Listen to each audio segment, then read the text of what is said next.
The nursing home called me on a dreary Thursday afternoon. My mother, frail and drifting in and out of the fog of dementia, had passed away quietly in her sleep. As her only child, the task of sifting through her belongings fell to me. I expected sentimental trinkets, perhaps a few old photographs, but what I found instead was a diary, its leather cover worn and cracked with age.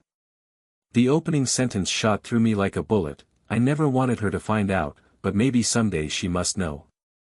The pages were filled with detailed accounts of years gone by, written in my mother's elegant scrawl.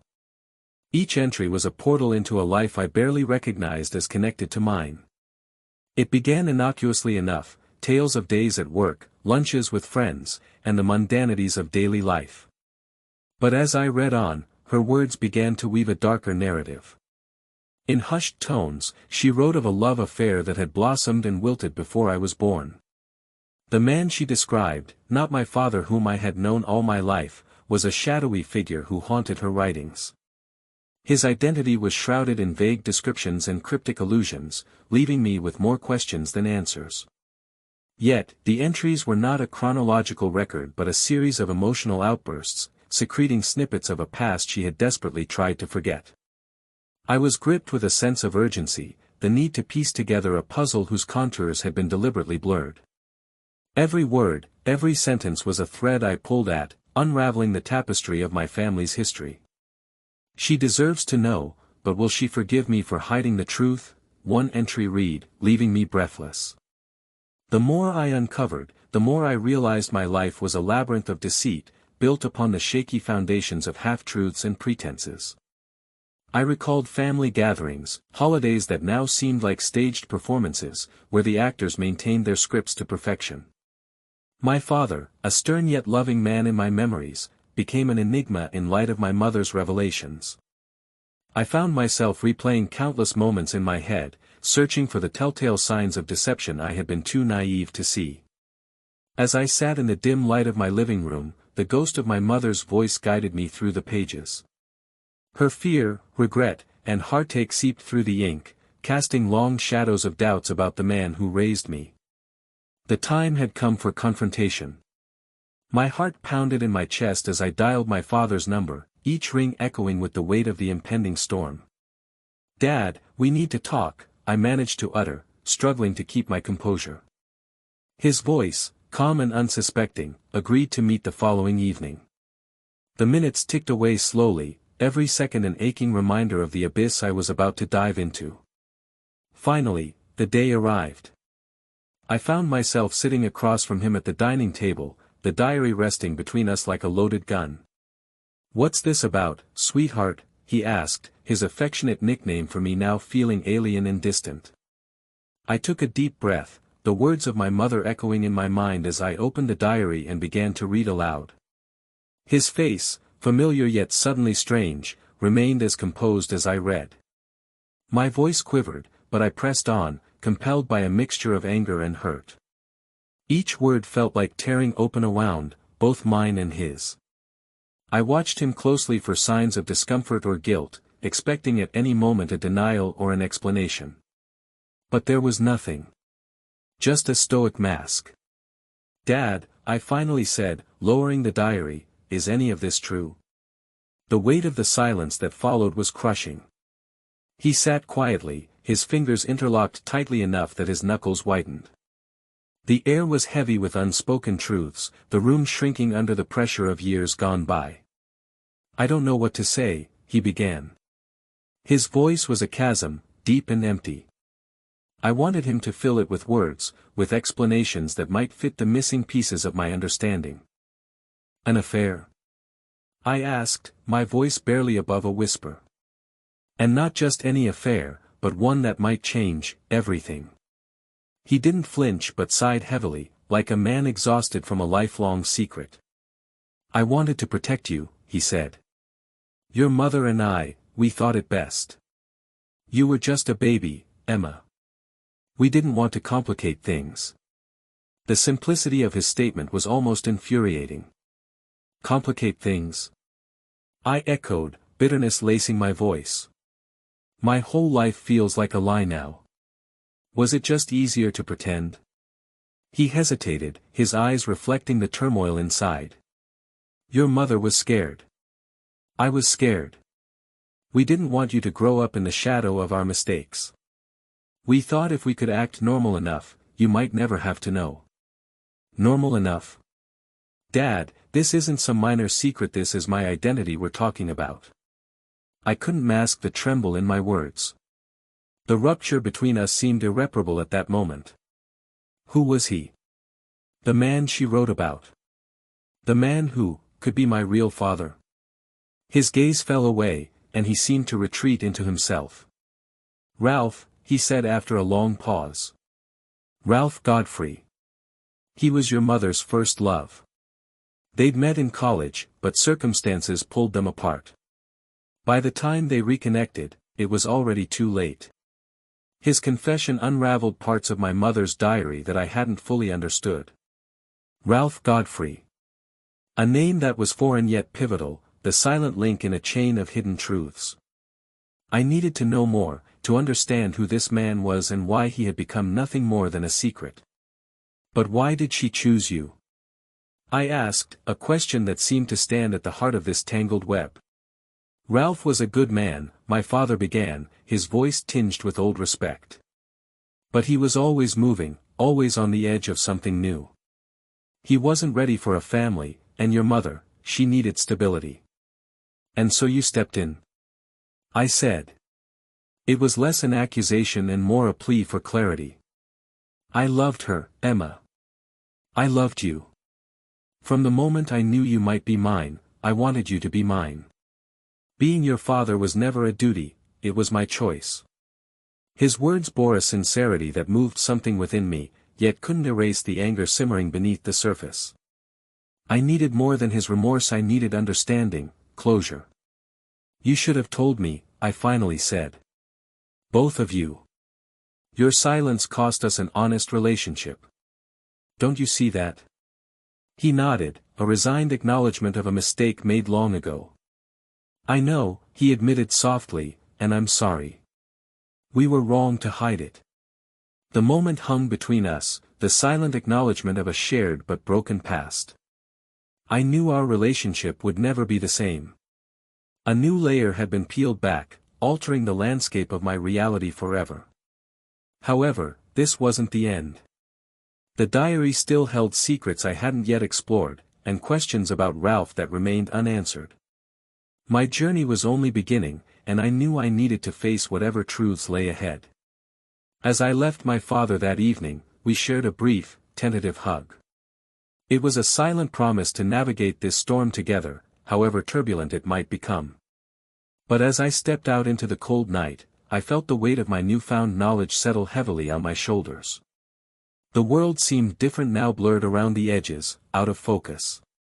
But the path forward was clear. I needed to find Ralph Godfrey and confront whatever truths he held about the woman I called my mother. The next morning, with determination knotting my stomach, I began my search.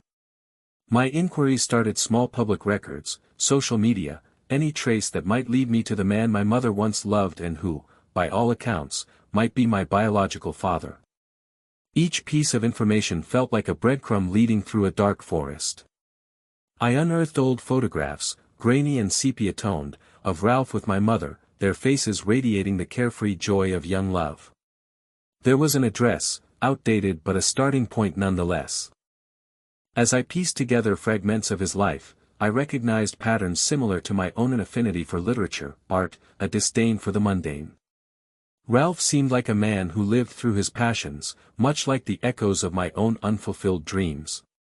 Weeks passed, each bringing me closer to confronting the man who held answers to questions I wasn't sure I was ready to ask.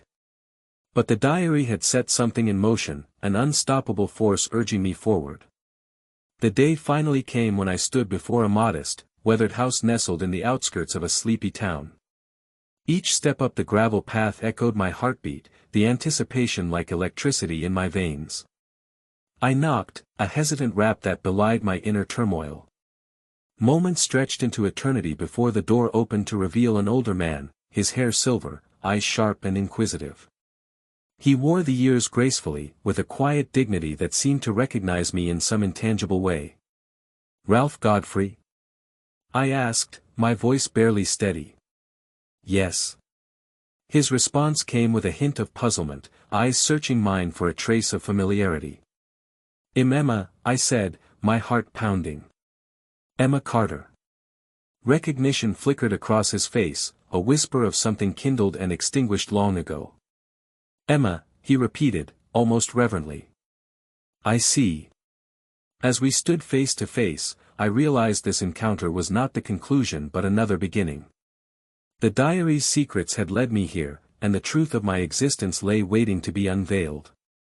But as I met Ralph's gaze, I knew my journey was far from over. The silence stretched between us like a taut wire, ready to snap under the pressure of 3 decades of unspoken truths. Ralph stepped aside, gesturing for me to enter with a gentle nod. His house was a gallery of memories, filled with the subtle smell of old books and polished wood. Every surface seemed to tell a story, much like the man standing before me. Would you like a cup of tea? He offered, his voice calm and steady. It was clear he understood the gravity of the moment, even if the full details had yet to unfold. Yes, please, I replied, grateful for the small respite. As he moved into the kitchen, I took the opportunity to glance around. Framed photographs lined the walls, some of landscapes, others of people who appeared to be family and friends. Among them, I caught sight of a younger Ralph, his arm around a woman whose eyes mirrored my own. My mother.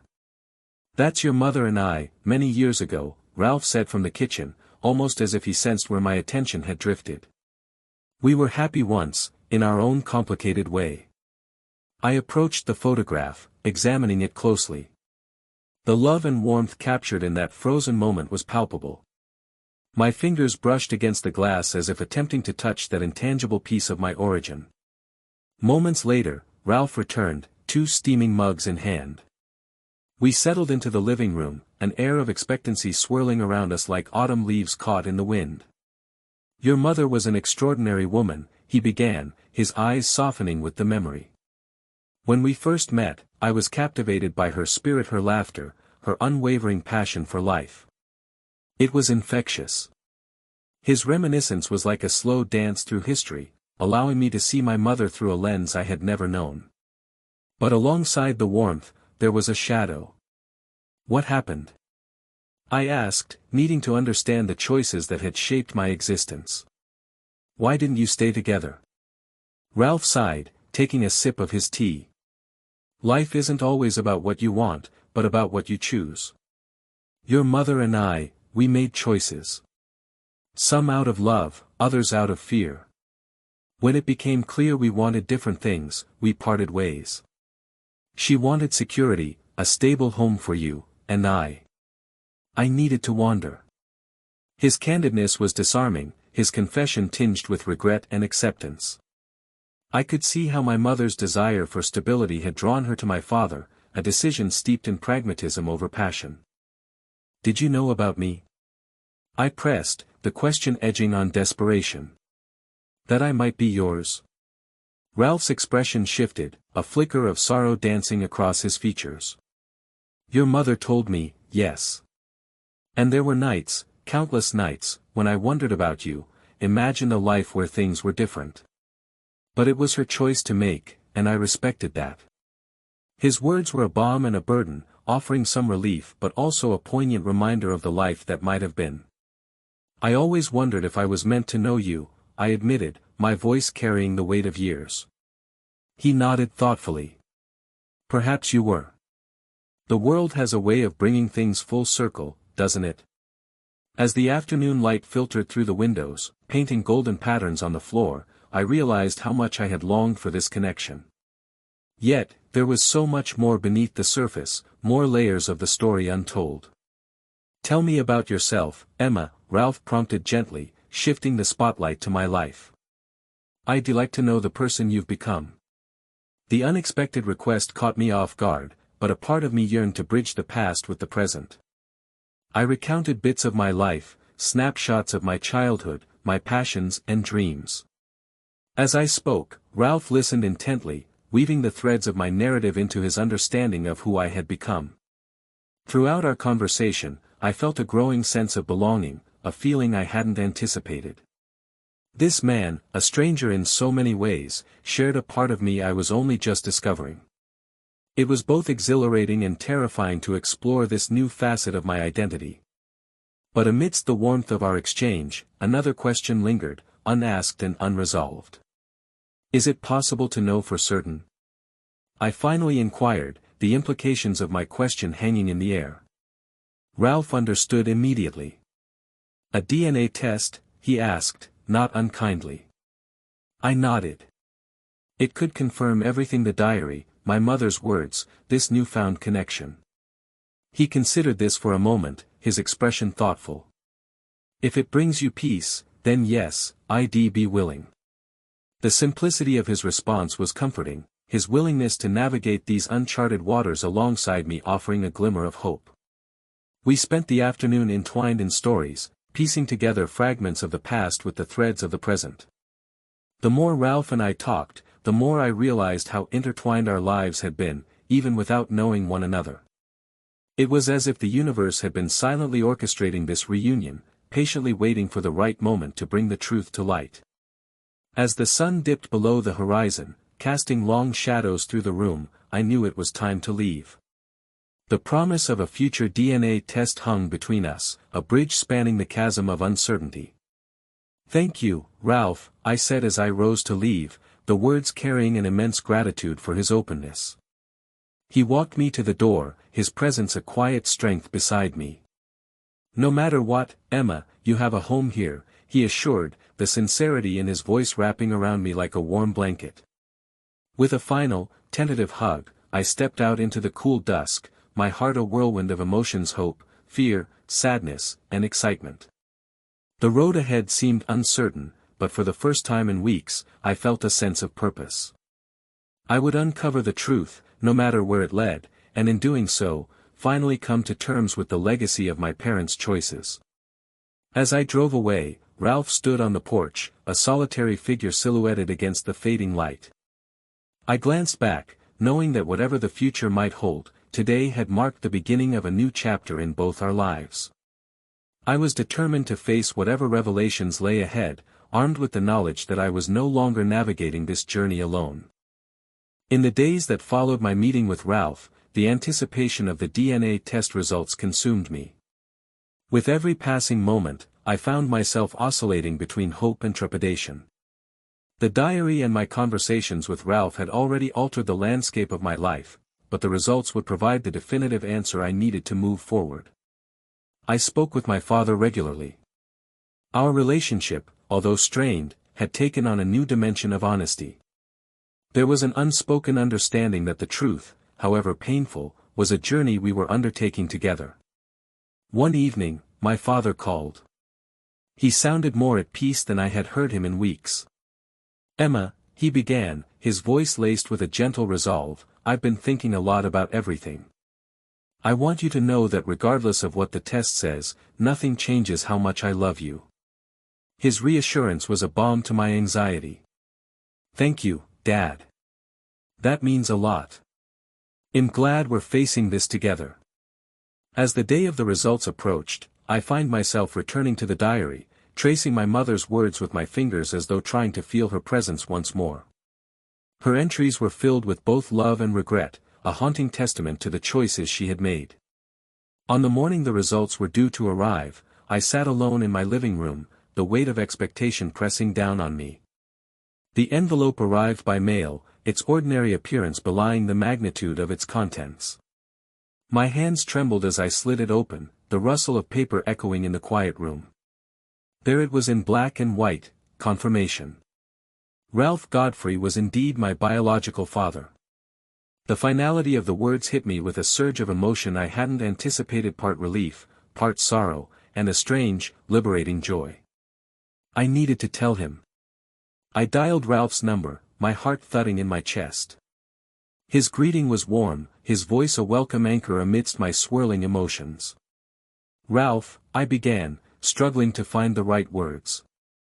I received the results. You're my father. There was a pause on the line as he absorbed the news. When he spoke, his voice was thick with emotion. Emma, he paused, gathering himself. I can't express how much this means to me. To have you in my life now, it's a gift I never expected. Tears pricked my eyes, the connection over the phone as palpable as if he were sitting beside me. I feel the same, I admitted, the admission tasting of truth and newfound freedom. The conversation that followed was a revelation, a celebration of the bond we had yet to fully explore but both seemed eager to nurture. We spoke of simple things, plans to meet again, shared interests, and our hopes for the future. Each word was a step towards building a bridge over the past, a past dotted with secrets and struggles but rich with the promise of a different future. After hanging up, the reality of the moment settled over me. I sat back, a sense of peace unfurling in my chest. Things were not perfect, but they were real, and that was enough. In the days that followed, I spent time with both Ralph and my father, weaving a tapestry of relationships that acknowledged the truth while honoring the love that had raised me. My father and I continued to talk, his support unwavering, his presence a constant reminder of the family we had been and would continue to be, just expanded now. On a sunny afternoon, Ralph and I met at a local park, a place he had mentioned as a favorite in one of our conversations. We walked and talked, the ease between us growing with each moment. With every step, it felt as though we were etching a new story into the fabric of our lives. You know, Ralph mused, stopping to lean on the railing overlooking a pond, I've always been a wanderer, but maybe it's time to settle down a bit. Having you in my life makes that prospect a lot more appealing. His honesty was refreshing, and I felt the same desire for stability, a foundation built on our newfound relationship. I'd like that, I replied, the simplicity of the words belying their significance. We stood in companionable silence, the sun warming our faces. This was my family, as unconventional and patchwork as it now seemed. I felt an overwhelming gratitude for the path that had led me here, to this moment of acceptance and belonging. Later that week, we arranged for Ralph to meet my father. The meeting was tentative at first, but shared understanding and mutual respect soon bridged the gap. The two men, bound by shared love for me, found common ground in their desire to support this evolving family dynamic. The dinner table became a symbol of unity, the seated trio a testament to forgiveness, redemption, and the power of truth. The atmosphere was neither forced nor awkward but filled with genuine intent to move forward. In the laughter and shared stories, I found a sense of completeness I had never anticipated. As the night drew to a close, I reflected on the journey I had undertaken. My mother's diary, once a Pandora's box of heartache, had transformed into a catalyst for healing. It connected the dots of a past shrouded in secrecy to a future bright with possibilities. I stood at the window, gazing at the stars scattered across the night sky. Each one seemed to wink back at me, a reminder of the countless paths life could take. My path had brought me to revelations that were both challenging and rewarding, and I knew, as surely as the stars shone, that this was just the beginning. Family, I had learned, was about more than blood. It was about love and the willingness to face the truth, no matter how daunting. Ralph and my father were the epitome of that lesson, and I felt blessed to call them both mine. With a deep breath, I turned away from the window, the future stretching before me like an open road, full of promise. There were many chapters yet to be written, and for the first time, I felt ready to embrace them all, knowing I was surrounded by love, understanding, and the unwavering bond of family.